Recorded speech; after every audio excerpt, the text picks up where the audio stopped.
webheads, my name is Dominic and today you're tuning in to the Comic Book Report, where we review comic books and graphic novels so you can get an idea of what to read. And today we're back in the world of Marvel's flagship superhero, Spider-Man.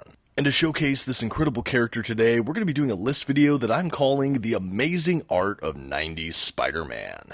What I've done is I've gone ahead and grabbed a couple of my 90s Spider-Man omnibuses, and I wanted to showcase some of my favorite Spider-Man artists of this period. Are these all of the 90s Spider-Man artists? No, this is not. Are these all the 90s Spider-Man omnibuses? No, this is not. However, these are a showcasing of some of my favorites, and I just can't wait to talk about it. Being such a well-recognized character, obviously Spider-Man has just really gathered a lot of the industry's top artistic talent over the years, but perhaps never as much so than in this run in the 90s on Spider-Man. I feel like particularly during the run of writer David Michelinie, he just attracted this just unbelievable amount of talent, and I really like what a lot of these artists bring to the table. Before we jump into the art, though, I would like to go ahead and shout out the channel sponsor, Panel-Bound Comics. If you're interested in picking up your own comic book collected editions, I highly encourage you to check out their website. You can find a link for it in the video's description, and if you see anything on the site you like, you can actually use my discount code at checkout, TheComicBookReport, to save $2 off of your order. Please note if you use my affiliate link or code to make a purchase, I will earn a small commission, but it's a fantastic way to support this channel. Thanks, and let's get started. Kicking off our 90s Spider-Man art list today, I want to talk about the art of Todd McFarlane on his run with David Michelinie on The Amazing Spider-Man. To do so, of course, I have The Amazing Spider-Man by David Michelinie and Todd McFarlane omnibus from Marvel Comics. This omnibus collects that entire run, and wow, is it a real blast with these two creators. The book admittedly starts with, I believe, another artist, but it's not before too long that Todd McFarlane jumps on board. It looks like he gets more artistic agency as the run progresses as well. I see more of his flourishes and styles, and even the inking kind of starting to reflect more of what he's going for. Of course, this doesn't kick it into the high gear we get during just his solo Spider-Man title by Todd McFarlane, but I'll more on that later. But this run is really just fantastic. Perhaps most notable for the birth of Venom, one of Spider-Man's most iconic villains, especially in the modern era. I believe McFarlane is really known for popularizing the kind of spaghetti webbing style we get from Spider-Man. He's probably not the first that ever did this, but definitely he brought it to new heights and new degrees of kind of analysis and praise, I would say. The way the webbing just feels like a wiggly, living thing. I just really, really love it. The design work in each subtle little thread of webbing, I just think really accentuated the immersion of the title. I also think that throughout this run here with David Michelinie, we're starting to see more experimentation with panel layouts. We see Spider-Man in a lot of new angles and acrobatic positions. We see some break, again, with that traditional kind of boxy paneling, layouts, and style work. And there's something that looks in some ways cinematic about some of the angles and ways that McFarlane presents the art here. I think that this was just such a huge leap forward for this character, and I honestly believe that this changed how the character was drawn really forever. A lot of the subsequent artists I'm going to talk about in this video were clearly influenced by McFarlane's style for Spidey, obviously having their own flourishes, of course, and their own strengths, but I really do think Todd McFarlane added something new to this incredibly prolific character. I personally love McFarlane's artwork. I do think I like Spider-Man and some of the rogues in their masks a bit more than seeing their faces. The face works are really, really great as well, but there's something almost cartoony about the way McFarlane does faces. Again, I still really enjoy it. There's so much warmth and character in how he does faces, but when these characters are in their masks, they just look edgy and awesome, and everything I like about the best of 90s art. Of course, McFarlane is also absolutely prolific as the creator of Spawn. I know he did artwork on that for a very long time, and it still looks just really breathtaking, but his work here on Spider-Man might be my personal favorite.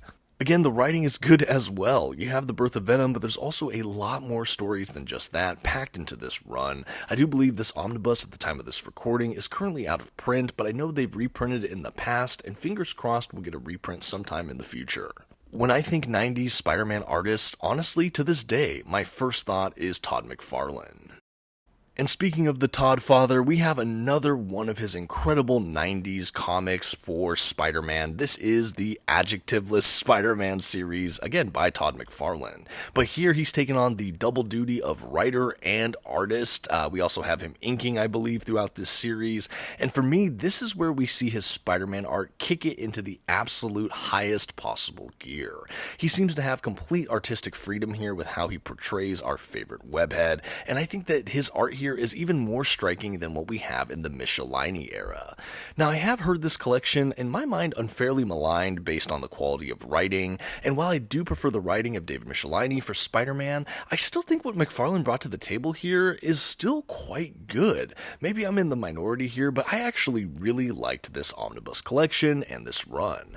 I know they've obviously have this Omnibus edition. I think his run was also released in a trade paperback. I'm not sure if this is still in print or not. I know I got it a couple years ago, but I think it's a real gem of the Spider-Man 90s catalog for a couple notable reasons. I think, again, first and foremost is this 90s art from Todd McFarlane. Again, this is the best his Spider-Man has ever looked, in my opinion, and the way he just even breaks more boundaries as far as how he presents the characters, the flow of action, the panel layouts. What is even a panel anymore? Like, it's just such a just beautiful artistic treat all the way throughout, page one all the way to the end. I really can't speak highly enough about the quality of the art in this collection.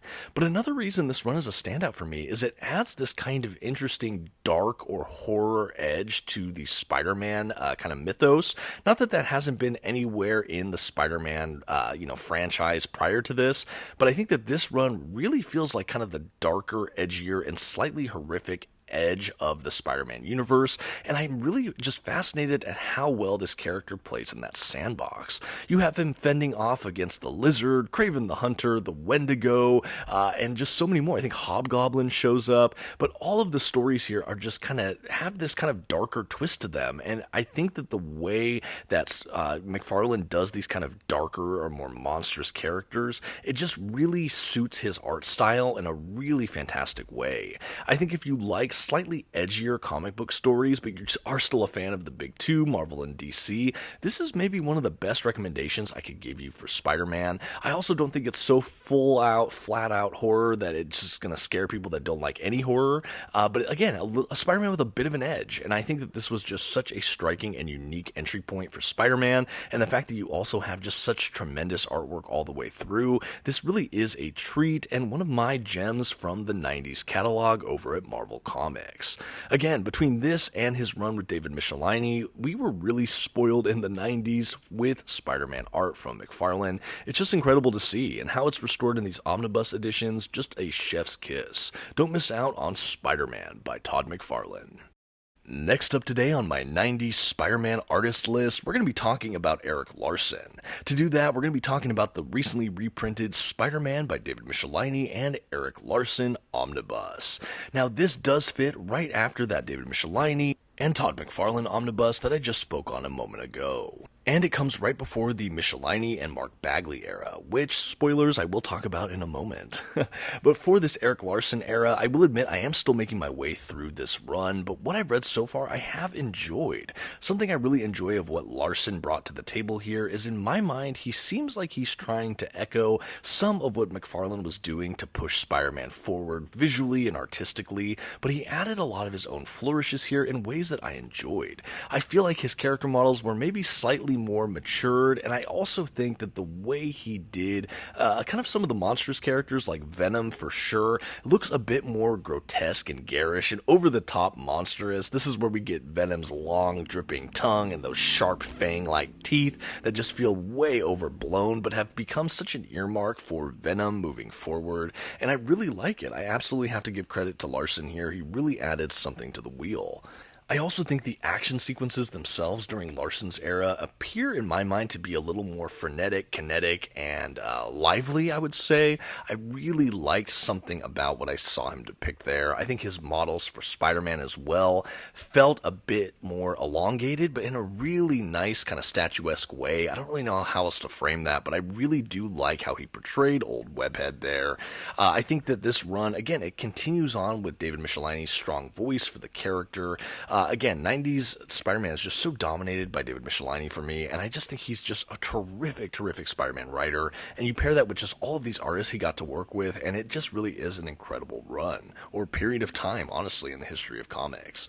But yeah, Larsen's era here, I really do like what he brought to these characters. I like that we have a little bit more rugged feeling for the characters, and maybe that's my own interpretation of it, but again, they feel a little less rounded, a little less cartoony, and a little more kind of realistic in a way. I mean, it's still clearly kind of an animated look, but it's more angular in some ways, and I think it just really suited some of the material at this time, especially as we see more and more of characters like Venom and these kind of monstrous figures within Spider-Man's Rogues Gallery. I think having an artist like this, again, it just adds it just brings it to another level, and I like that. I like that we have some McFarlane-isms, again, clearly kind of modeled here by Larsen, but also so much of his own flavor. He brought even more to Spider-Man, and I'm not really sure whose style I prefer, but I like that we have our distinctions, but I like that there is also simultaneously still some cohesion between these runs, where you don't feel alienated as you jump over to this new artist. But yeah, the Larsen era, really amazing. I'm so happy that Marvel decided to reprint this omnibus. This was a huge gap that I was happy to fill. Again, another prolific 90s comic artist. The last 90s Spider-Man artist I'm going to be talking about today is actually Mark Bagley. And to do that, I have the Spider-Man Omnibus by David Michelinie and Mark Bagley, Volume 1. Now, I do have the Volume 2 Omnibus. In fact, I did an unboxing video for it not too long ago on the channel. I considered bringing both omnibuses for this video, but I thought for today's purposes, I'd try to keep it a bit more succinct, and so I only brought this single omnibus. While I double-dipped with McFarlane was largely to present the kind of evolution of his art style, particularly when he came over with inks and because it was his own Spider-Man series. Anyway, that's my justification. But what we have here, again, Mark Bagley takes over the reins of the Amazing Spider-Man, and again, this is an incredible 90s artist. A sentiment I have just conveyed over and over again. What I like about Bagley, though, is that he has been with Spider-Man since this early 90s period until kind of contemporary times. You know, he did that huge run with Bendis on Ultimate Spider-Man, one of my favorite Spider-Man runs of all time. He was there for, I think, over 100 issues straight, which is just wild. He also came back for the life story, Spider-Man story with, I think, Chip Zdarsky. Absolutely incredible. He's one of my favorite, if not my favorite, Spider-Man artists of all time. He transcends the decade in which he did his early run in my mind as a Spider-Man artist. I actually think his stuff on Ultimate Spider-Man and then Life Story is some of the best of his whole career for Spider-Man, and that's saying something. But going back to the 90s, I really love Bagley's Spider-Man. In fact, he is one of the earliest Spider-Mans I remember seeing in print form growing up. I found McFarlane's stuff a little bit later in life, but I remember seeing Bagley kind of just around, like when these issues were coming out, I believe, and I love it. I really love the way he depicted Spider-Man and the Rogues Gallery. He had just a perfect blend for me between McFarlane's more animated style and Larsen's a little bit more edgy, angular style. It's something kind of in the middle for me. I also felt like he was not maybe trying to stylize as close to McFarlane than maybe Erik Larsen was initially, and I like that. I feel like he was very visually distinct as a Spider-Man artist, and I liked that. I love the overgrown eyes for Spider-Man, and that's something I saw kind of gradually evolve throughout this run, and certainly once we got to Ultimate Spider-Man, but I love that style as well. I also think what Michelinie was doing during this period was really fantastic. You know, later in this run, or early in this run here, we get the birth of Carnage, another symbiote. We have Maximum Carnage, that big event in the Volume 2 Omnibus, which is still under Mark Bagley. And just the way this artist does the symbiotes, it's probably some of my favorite in a Spider-Man property. After that, it's probably Ryan Stegman for Venom. But yeah, really love the art here. I think it's just really tremendous. This creator, again, he just transcends this decade of art, and I love to see how his Spider-Man evolved over time, first in the 90s and then in the decades beyond. I really loved this book too. It was so much fun seeing Spider-Man play with other heroes in the Marvel Universe. He teamed up with like the New Warriors and Moon Knight and Iron Man and Black Panther and so many other heroes throughout this run, and it was just really fun seeing Spider-Man play in this broader sandbox and seeing Mark Bagley illustrate them all. And that's going to go ahead and round out the amazing art of 90s Spider-Man. This is a video I've been thinking about, and I couldn't wait to put it together for all of you. Again, is this a comprehensive listing of all art done for Spider-Man in the 90s? No, of course not, but these are some of the heaviest hitters in my mind, and just some collections I really wanted to showcase with all of you. In the comment section, I'd love to hear who is your favorite 90s Spider-Man comic book artist, who is your favorite Spider-Man artist in general. What are projects you've seen from some of these artists, maybe outside of Spider-Man? I'd love to get those recommendations as well. I think talking about a visual medium like comics, it's really great to spend videos really focusing and drilling down into the art styles themselves, and that's what I try to do here with one of my all-time favorite characters. I hope you've enjoyed it. Again, let me know about that in the comments, and until next time, this has been the Comic Book Report. Please don't forget to leave your like, those comments we talked about, and maybe share this video with a friend. Thanks everyone, bye.